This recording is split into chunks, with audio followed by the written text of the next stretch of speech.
Bueno, yo quiero hacerle una pregunta. ¿Qué haría usted si para usted todo fuera posible? Hablando de lo imposible, ¿no?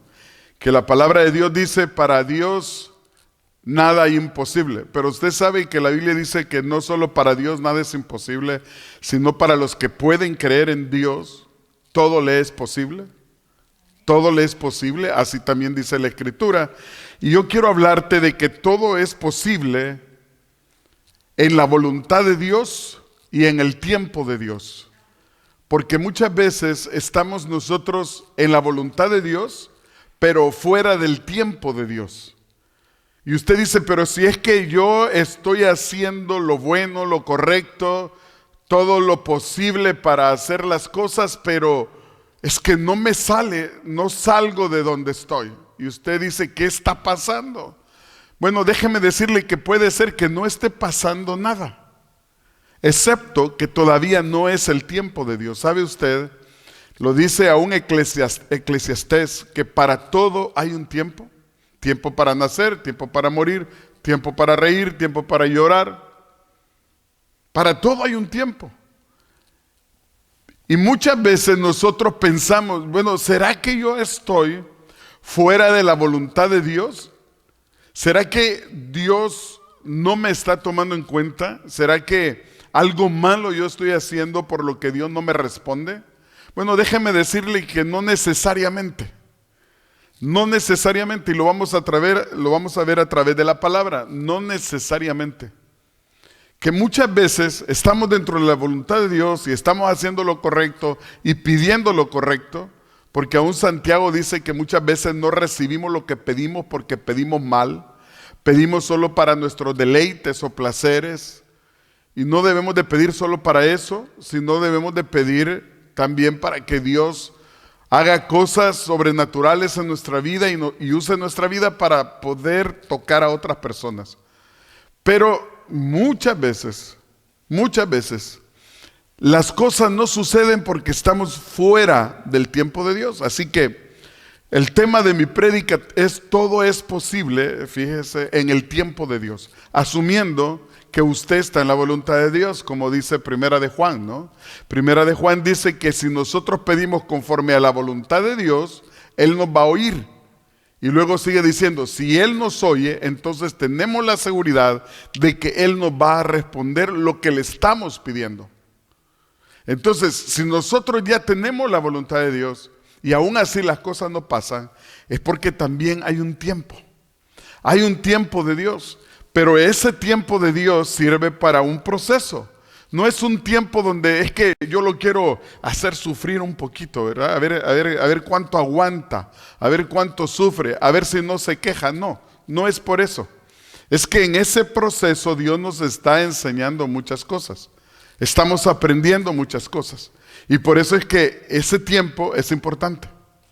Y es por demás, haga lo que usted haga, reniegue, llore, patalee, brinque, se queje o no se queje, no lo adelanta uno.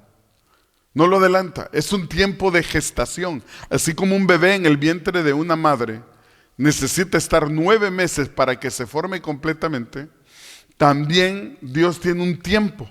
Como hay un tiempo para la vida, hay un tiempo para cada necesidad, para cada respuesta, para cada petición que nosotros le hacemos a Dios. Entonces, para probarle yo esto en las Escrituras, yo quiero que usted me acompañe a Primera de Pedro, capítulo 5, versos 6 al 7 en adelante. Primera de Pedro, capítulo 5, versos 6 al 7.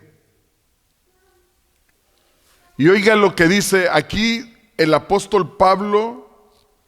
Nos va a mostrar un proceso de 3 pasos antes de llegar al tiempo de Dios, antes de que sea el tiempo de Dios.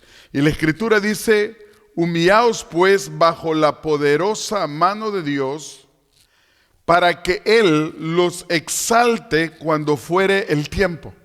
Póngale atención a esa palabra. Dice primero, humíllense ante la poderosa mano de Dios, para que cuando ustedes se hayan humillado ante la poderosa mano de Dios, en su tiempo, Él los vaya a exaltar, Él los exalte cuando fuere el tiempo. Y luego dice, y echen toda su ansiedad sobre Él, porque Él tiene cuidado de vosotros, o sea, de ustedes. Entonces, lo primero que el apóstol Pedro nos está diciendo para llegar a ese tiempo perfecto, no al cronos, sino al kairos, al tiempo de Dios, dice el apóstol Pablo que lo primero que hay que hacer es humillarnos. Pero no sé usted, pero muchas veces a la mayoría de personas la palabra humillar es una palabra que no nos gusta, porque lo relacionamos con algo negativo. La humillación la relacionamos con ser ofendidos, maltratados o ignorados, pero no está hablando de ese tipo de humillación. Dios no, fíjese que aún la Biblia no dice que Dios nos humilla. Dios nunca te va a humillar. Él está diciendo que nosotros debemos de humillarnos. Pero la palabra humillar en el griego que habla acá la Biblia es la palabra humildad. Lo que el Señor dice, si ustedes son humildes y reconocen la poderosa mano de Dios, o sea, ¿qué es reconocer la poderosa mano de Dios? Que Él es el Todopoderoso, que Él es el proveedor, nuestro sanador, que Él es quien va a suplir nuestra necesidad. O sea, ponerte bajo las manos de Dios es como el Salmo 91, que dice que nos pongamos bajo las alas de Él, ¿no? Si usted se pone, es ponerse bajo su voluntad, es confiar, es decir, Señor, yo voy a depender de ti. Porque lo contrario de la humildad es la soberbia, la arrogancia, el orgullo, el decir yo no necesito de Dios. ¿Usted ha oído a alguien que diga eso? Yo sí. Yo he oído gente que dice es que yo no creo en Dios, yo no necesito de Dios. Yo recuerdo haber hablado con alguien en el laboratorio, yo trabajo en un laboratorio, y ahí pues la ciencia es que si usted prueba algo, usted puede creer en ese algo, ¿no? Entonces él dice, si yo no puedo probar que Dios existe, dice, yo no creo en Dios. O sea, la arrogancia del ser humano es como aquel hombre que es como una moraleja, ¿no? Pero aquel hombre, no fue algo real, pero aquel hombre estaba hablando con Dios y le dice, oh Dios, yo también puedo ser hombres como tú, seres humanos como tú. Estaba de arrogante discutiendo con Dios. Entonces Dios le dice, ok, le dice, ok, bueno, demuéstrame que tú puedes hacer hombres como los que he hecho yo, seres humanos como los que he hecho yo. Entonces viene el hombre y empieza a agarrar un montón de tierra, porque la Biblia dice que Dios hizo al hombre de la tierra, ¿no? Entonces empezó a agarrar un montón de tierra y Dios le dice, momentito, tranquilo, busca tu propia materia prima. ¿Sí lo entendió? Busca tu propia materia prima, porque esa también yo la creé. O sea, el hombre transforma lo que Dios ha creado, pero nosotros sabemos que el único que crea es Dios. ¿Aún sabe usted que Dios ha creado lo bueno y lo malo? Si usted cree que lo malo lo creó el diablo y lo bueno lo creó Dios, pues déjeme decirle que no.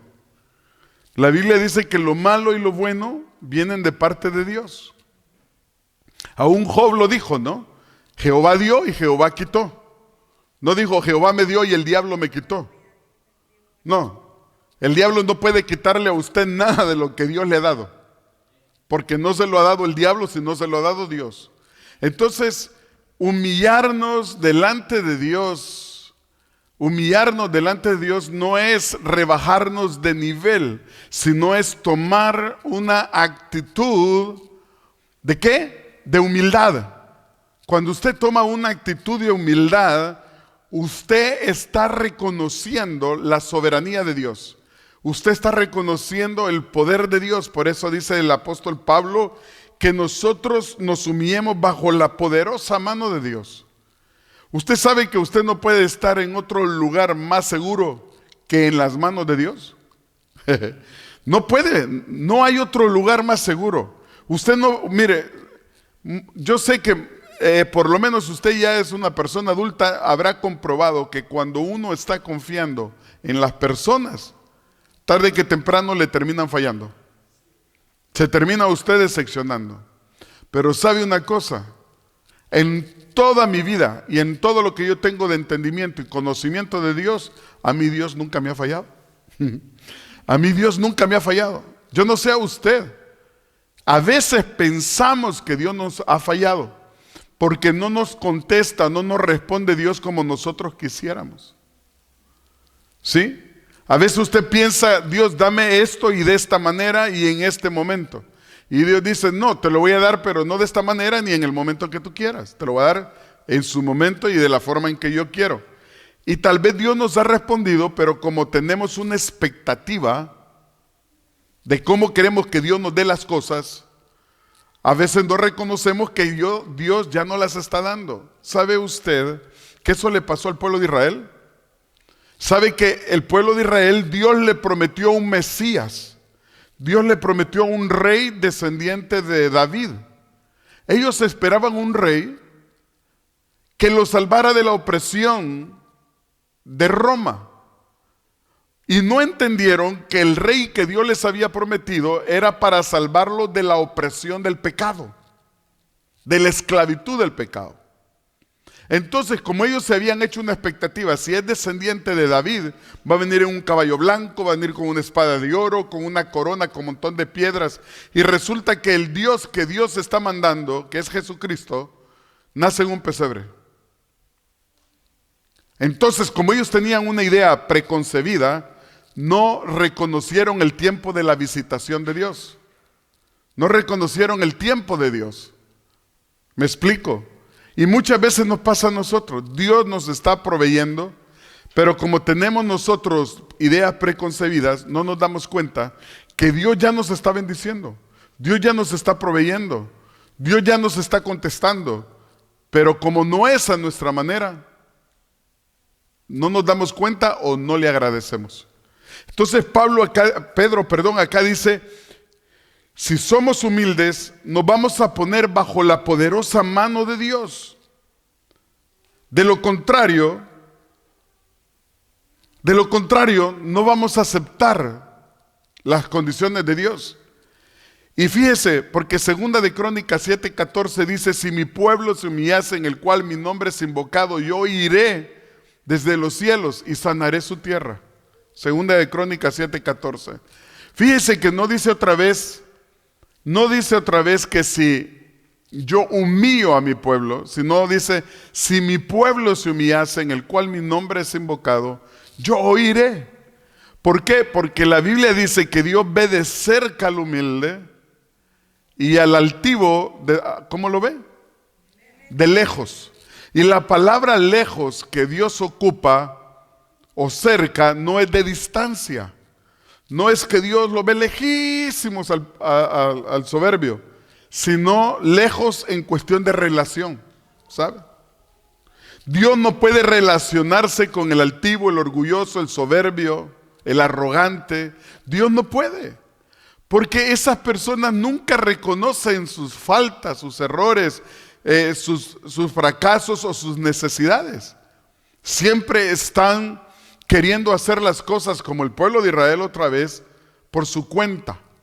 Dice la Biblia que la razón por la que Dios rechaza al pueblo de Israel es porque ellos buscan su justicia propia, o sea, presentarse justos delante de Dios por sus méritos.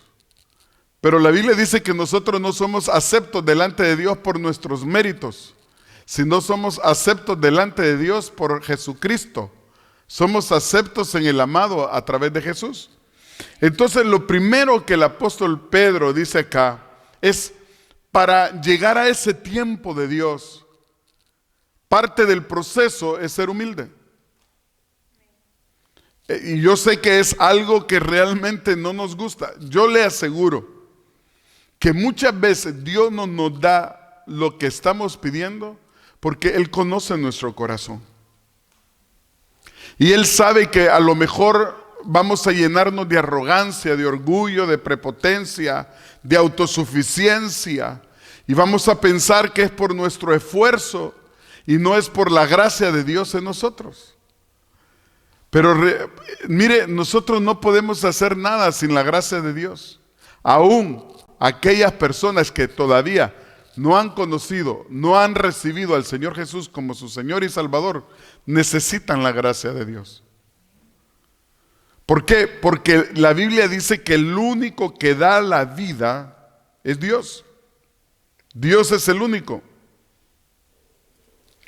Otra de las cosas que aquí nos está hablando el apóstol Pedro es, otra vez, ¿no? Depender nuestra confianza, poner nuestra confianza en Dios.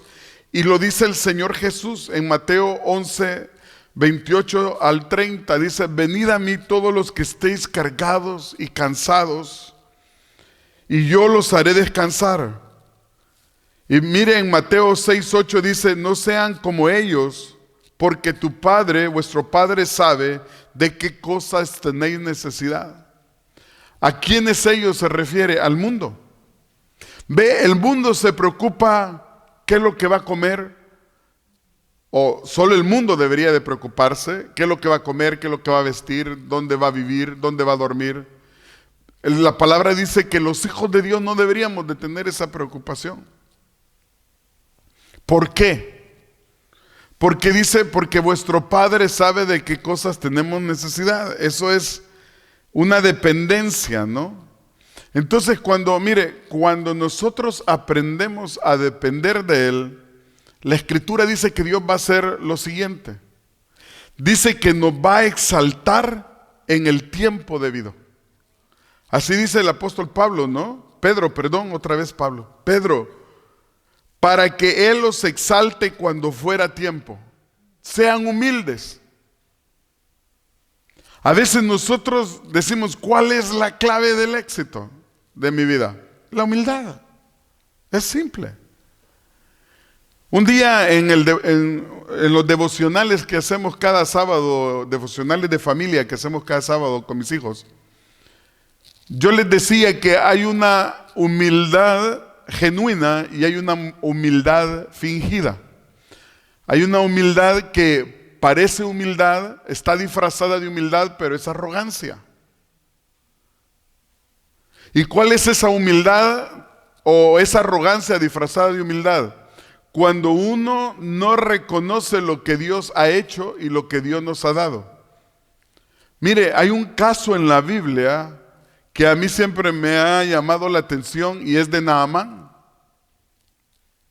Naamán era un general del ejército de Siria y la Escritura dice que él era un hombre famoso, poderoso, que el rey de Siria, cuando iba a adorar a su Dios, usaba el brazo de Naamán para levantarse cuando él se postraba. Ese era Naamán. Naamán era un hombre famoso con muchas decoraciones, pero dice la Biblia que era leproso. Un día Naamán tenía una sirvienta que era israelita, y esta sirvienta le dice a la esposa de Naamán: en Israel hay un hombre que puede sanar a Naamán, a mi señor Naamán. Y la esposa le cuenta. Naamán habla con el rey le da cartas diplomáticas a Naamán. Entonces Naamán va con un ejército, con un montón de guardaespaldas, con todos los honores de un diplomático, ¿no? Para Israel, y se presenta ante el rey. Y el rey lee la carta y está leyendo la carta y dice que se rasga sus vestidos el rey y dice: ¿ven cómo este hombre, el rey de Siria, está buscando alguna excusa para invadirme? ¿Al caso soy Dios yo para sanar a este de su lepra? Porque el rey de Siria, el rey de Israel, perdón, no había entendido que si él no era Dios, pero Dios podía usarlo. Pero la Biblia dice que Eliseo, fíjese, Eliseo no estaba ahí cuando el rey dijo eso. Pero como era un profeta de Dios, a través del Espíritu de Dios, Eliseo, estando en su casa, oyó todo. Dice que tremendo, ¿no? Entonces, para hacerle corta la historia, dice que Eliseo mandó a su siervo donde el rey le dijo: oh rey, quiero que sepas que hay un hombre de Dios aquí en Israel. Entonces le dijo al sirio Naamán: ve donde Eliseo. Y Eliseo va con todas las pompas y todo y se pone afuera de la casa de Eliseo.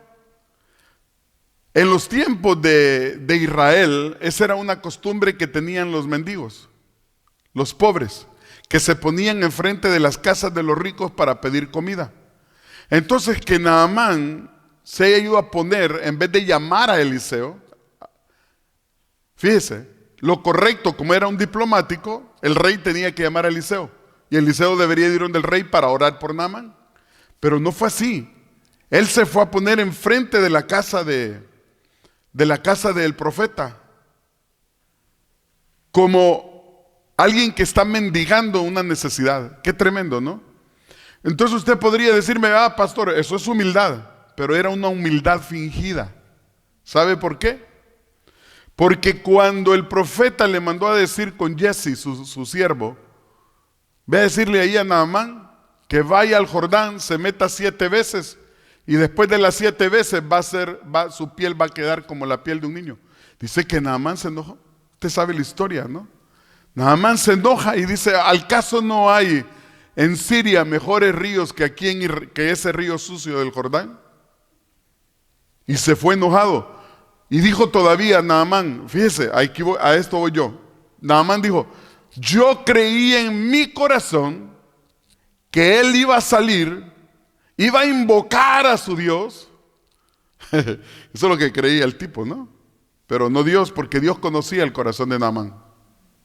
Y que iba a invocar a su Dios y me iba a imponer las manos y iba a decir, en el nombre del Dios de Israel, sé sano. Pero no, el profeta le manda al siervo, ni siquiera salió el propio profeta. Claro que fue humillante. Entonces, el punto es, Naamán tenía una humildad fingida. Fingida. No era una humildad real. Y Dios conoce el corazón. Por eso a veces Dios hace que pasemos por un proceso. Porque aparentemente la Biblia dice, engañoso es el corazón del hombre, más perverso que todas las cosas. ¿Quién lo conocerá? En Jeremías.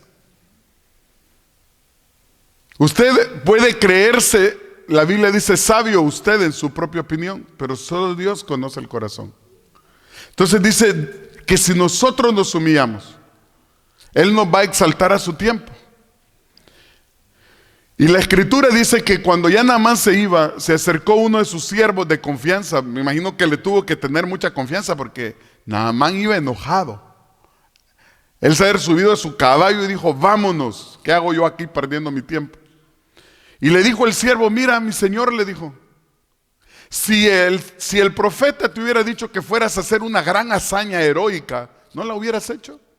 Y Naamán dice, está enojado, ¿no? Pues sí, claro, pues soy Naamán, el general de Siria. ¿Sí? Entonces le dice, ¿cuánto más? Si lo único que te está pidiendo, que te sumerjas 7 veces. ¿Y qué?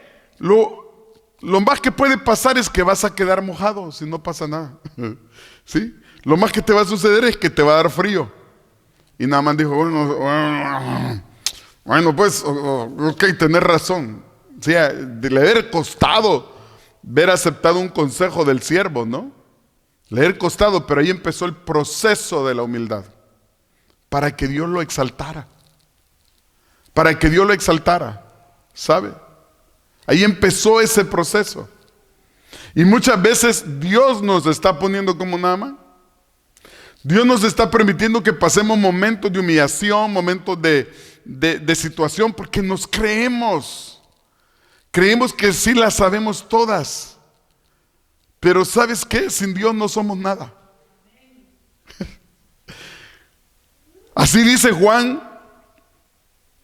capítulo 15, verso 5 creo que es. Dice, lejos de mí nada podéis hacer.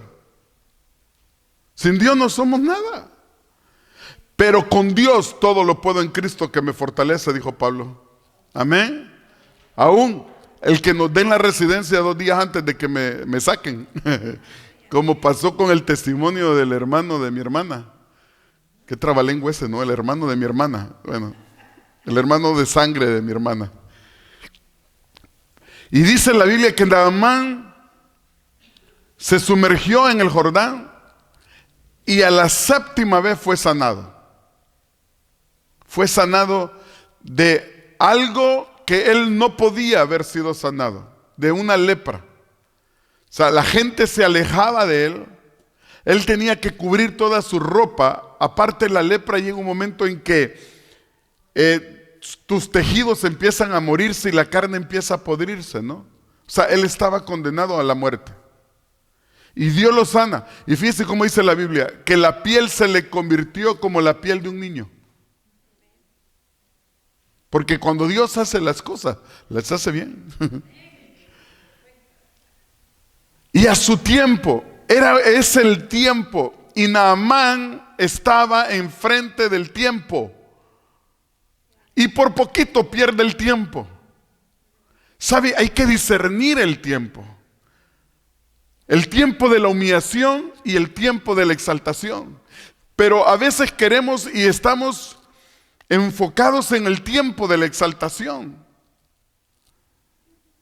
¿Cuándo me va a exaltar? ¿Cuándo me va a honrar? ¿Cuándo va a crecer más la iglesia? ¿Cuándo yo voy a ser millonario? ¿Cuándo voy a comprar esto? ¿Cuándo voy a comprar lo otro? ¿Cuándo le voy a demostrar a los demás que yo sí soy capaz? Pero ¿sabe? Eso no llega a suceder si hemos perdido el tiempo de la humillación. Así dice Pedro, humillaos ante la poderosa mano de Dios. Y Él a su tiempo. Yo quiero que usted ponga eso para que no se desanime. Para que no se desanime.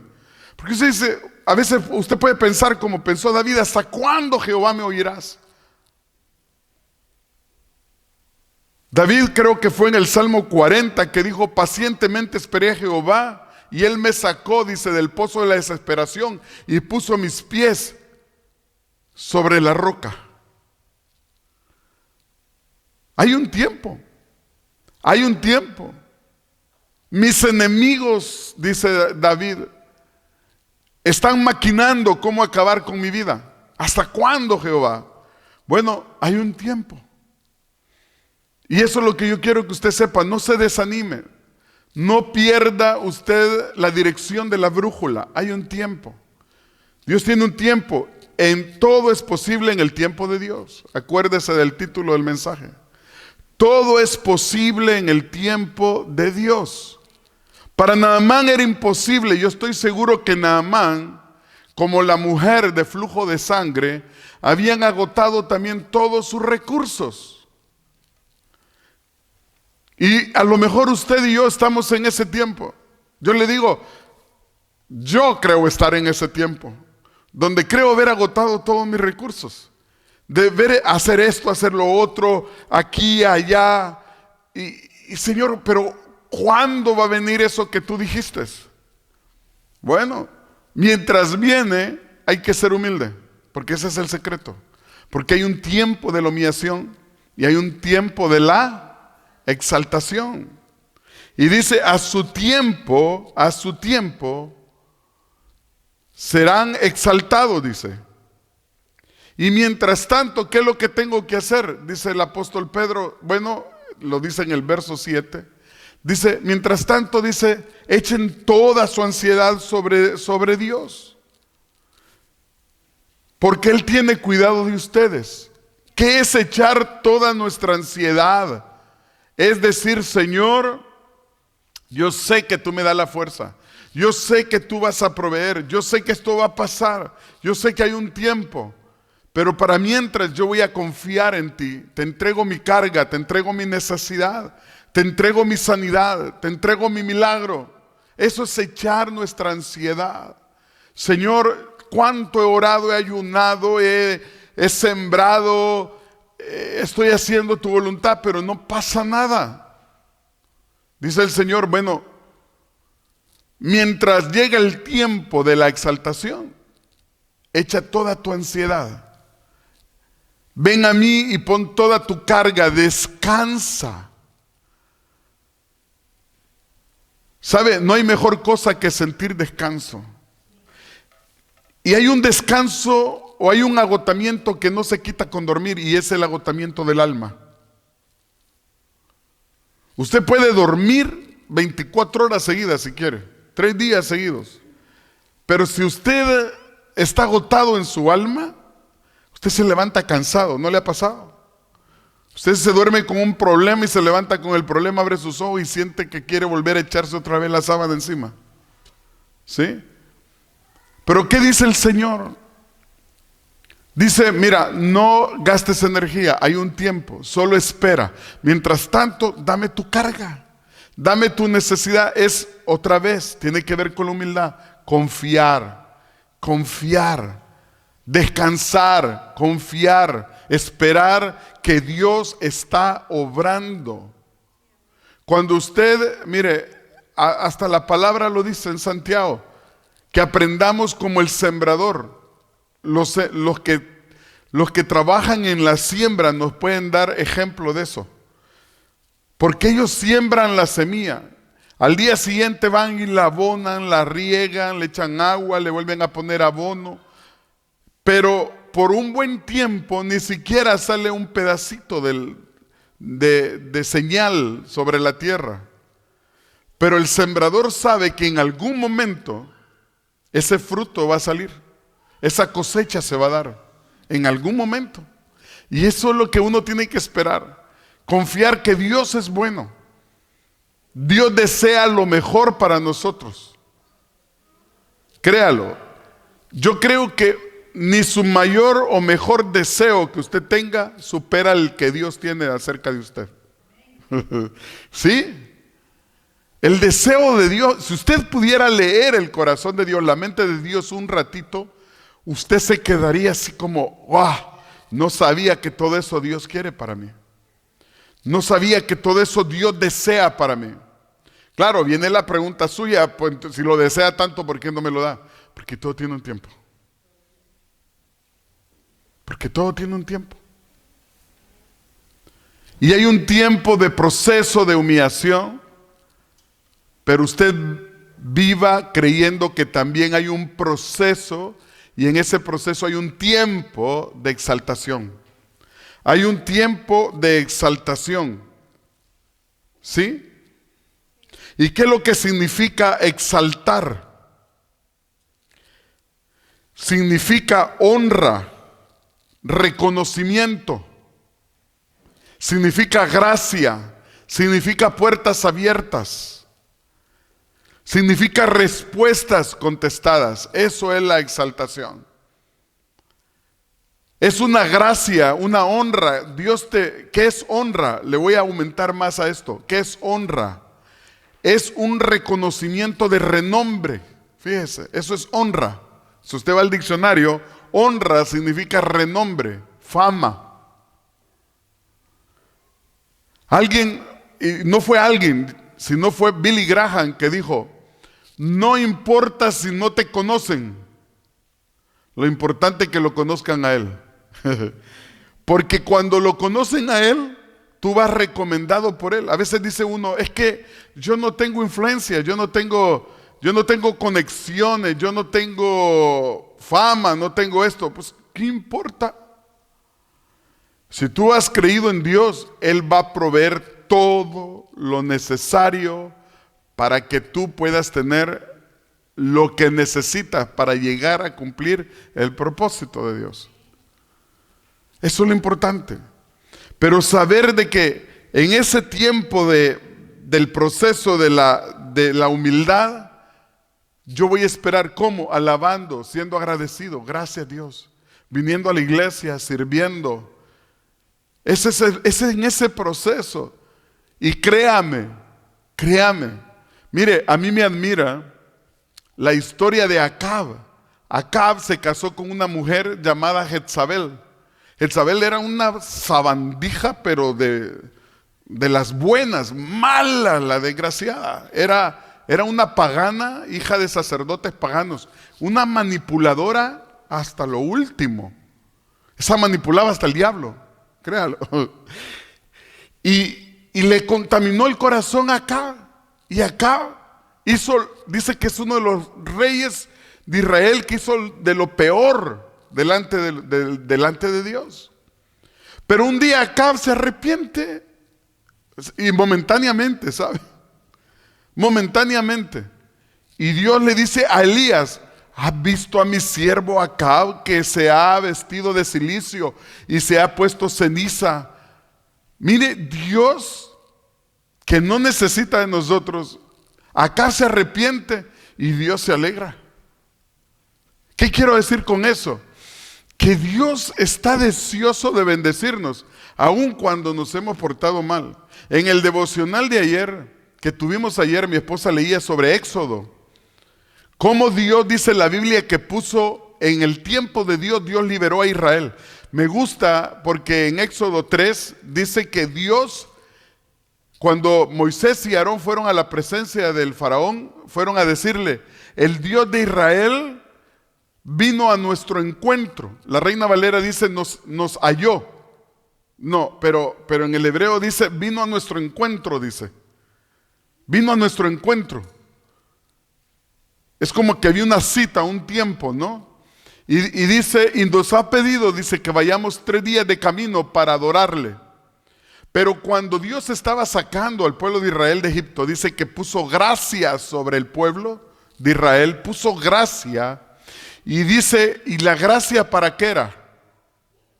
Era para bendecirlos. ¿Cómo? Dice que Él incitó al pueblo de Egipto a través de esa gracia para que todo el oro que ellos tenían se lo dieran al pueblo de Israel.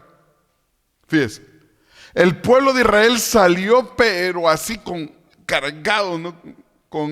Ni caminar podían, ni los bueyes podían, con las carretas de oro y riquezas, así a montón se las daban. Porque Dios va a usar gente a su tiempo que te va a dar cosas que ni ellos van a entender por qué lo están haciendo a tu favor, pero Dios lo va a hacer. Dios va a hacerlo y tú vas a decir, pero si es que este era el que hablaba mal de mí, que yo le caía mal, pero Dios lo va a hacer a su tiempo. Y a su tiempo Dios lo hizo con el pueblo de Israel. Y dice la Biblia que después de 3 días de camino, después de que salieron de Egipto, pasaron el mar. Dice que apenas habían pasado 3 días cuando se hicieron un becerro de oro para adorar a un Dios que no era su Dios. Me pregunto yo, ¿Dios no lo sabía así? Fíjese. Como cuando Dios dio su tesoro más grande, que fue Jesucristo, y lo mandó a la cruz para morir por usted y por mí, aún sabiendo que usted y yo íbamos a pecar. Claro, Dios sabía que iban a convertir el oro en un becerro que iban a adorar después. El oro, no loro, oro. Aún así Dios los bendijo. ¿Para qué? Para mostrar su gracia. Así que quiero concluir con esto. Si tú estás en el proceso de la humillación o de la humildad, donde Dios te está enseñando algo, no te desesperes. Viene un tiempo de gracia. Recíbelo, dile, Señor, yo sé que estoy ahorita pasando un proceso, sé que ahorita, Señor, tú estás haciendo algo, pero sé. La esperanza, dice, no avergüenza a nadie, porque nuestra esperanza está en Dios. Yo sé que viene un tiempo donde tú vas a levantarme, vas a honrarme. Un tiempo donde tú vas a poner tu gracia y vas a abrir puertas que sí han estado hasta hoy cerradas. Vas a abrir puertas que hasta hoy ni a patada las he podido abrir, pero esas se van a abrir solas. Porque cuando Dios abre puertas, nadie las puede cerrar. Tal vez tú estás orando por tu economía, tu salud, tu familia, tu proceso de migración, lo que sea. Llega un tiempo. Hay un tiempo. Y recibe ese tiempo. No te desanimes en el proceso. Que ese es el mensaje más importante. No te desanimes en el proceso. Mejor aférrate a la promesa y date cuenta que Dios lo va a hacer. Porque aquí lo dice, si yo me humillo, a su tiempo, diga conmigo, a su tiempo Dios me va a honrar. A su tiempo Dios va a derramar la gracia que necesito para que lo que le estoy pidiendo sea una realidad que la pueda ver, tocar. ¿Sí?